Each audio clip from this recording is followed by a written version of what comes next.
tun trum cyclone remal ina ruat tui ron pai chuan Mizoram hun sang sang kan ria thewangin thiat na a thlen na sakop maya hei kan kholama po langkai lui Tripura le Mizoram in rina lui atilian na sat le maya tin khochung lama borei lui luang tlang man ni loka ka zu ho thak wa athalak te pokain lo mong khang te po kha ati enge atilian na sakop maya in ria thiam theidan nan thalak lui keimana man ni loka kalaka leilon langa hi karon ta langa ti chuan hemi tang hian eng angin nge he langkai lui hi alen ti kha milo riat thei riat anom jong nan karon da chuak anga ti chuan hemi lui langkai lui lian hian tuna hian ro hi sur berzel sra chu khwa chi mai theidin muna ading chho ve tan ni a soya ni a ke a muna kom che to lo thalak signal te thalawa video in thon jong te hara kan mu the the hi kanon tal lang anga ti chuan ama a kalo lak to tenen khan nge comparison a khai khin na hriathiam ol samnan khan ron tal lang taila a thawme hi langkai lui Tripura le Mizoram in rina luya nia ki ama chon leiloi sudu la khan ka soita kan khan hemia hian kan kal thina he video hi me ini ni sang ni som ni palia ka lak khani a tuna ka ko lang ka ko lei hi mi leiloi sudul taka khi ni china tuile na kan mu kha anita ni ti chuan langkai khian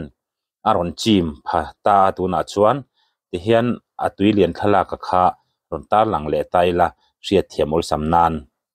o hei hi tuna kan mu hi anita ni ti khian tu hei hi me ni somni paria sang ni somni pali voina adin mun anita ni ti khian lei khi leilon sudul khi achim trep to a tuna hian kho chung lampang baptist biak in i hemi langkai kam nei a biak in baptist Mizoram Baptist Church te chu achim tran deuh ti to a tu tiang deuh chuan na oma ruwa hi asur berzel chuan khi khian borei khua hi achim thina ni kumdanga po achim thina fila te khan tuiatlinga kan content masalama an fil te chu kanon tilang to a tin he lei nge po hi chiang taka kan zo na te po kha kan ti lan to ka om kha lo en chin ta ula hemi lei hin lo do tharani ti re nang hi ka lo sheve lawa tunan kan huwa kan angkal china nuam khop mai hei khi langkai tar lampang ani a chuan soita kan khan ka pha lampang khu among lampang ani ni chuna po kanon ti lan to kha nau pangan lo in bola chuan salampang so Tripura ani to ni Tripura state ta son bazar se tan sakhuna phei chuan nuam le zual don hle ni enama hian khu langkai mong lampang akhan ya nau pang an lo cheng na sakhop maya nau pang ho khon in bol nuam man kai poka in bol cha khop mai ka om chung hian in bol ve ngai ni tang han kan tilang phang em o nau pang in bol khu o ku tiang vel khu an ni o kha ani ya kha me ni sang ni som ni pali kala kania voin hi me ni som ni pariat soita khangkhan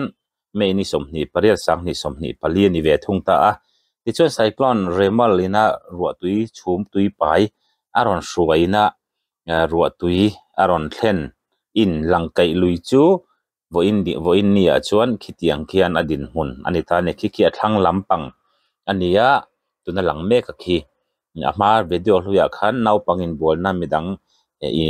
nau pang ho pon lo chen le na khan ni tuna chuan han chen chi zia jang khi ani to lo ta lui khi tu tam em maya yen ro hi sur berzel ta sela chu borei khuwa ke mani khuwa hi kumdang ang thau khan aron chim le don ani tuna po hian chung ko enge moza thi din mun lo oma ding tuina achim mai theidin huna dingan oma wangin anin thiar chhok ani ti te mun him lama anin son thri ani ti te report kadonga ni group lamba tangten kalau sheve zela ma ni khuwa nia ngai ven lo thei lova kan ngai vena ti chuan khitiang khian langkai lui hi voi tam tak khi alian to thina amaro chu kumdanga len lo kum te chu han nei tho ma sela ti hian sanga jago som ko pathum kum khanin ka ria solo chana len be trum kha chungte phei ju kan la no pangte te kan la ni a field a tuiron luang luta kan cheng thina ni field borai playground te kha akal to chuan kan hrianga khanga te kan mau pum te in tola kan la shereng thin ti chuan khi baptist biakin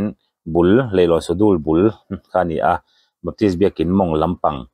ni kha aron chim chho me kani tikhian atui te po baptist biakin chunga hian lut mai theidin huna khan ading to a chutiang chu tuna adin hun ania ye borai kho chunga hian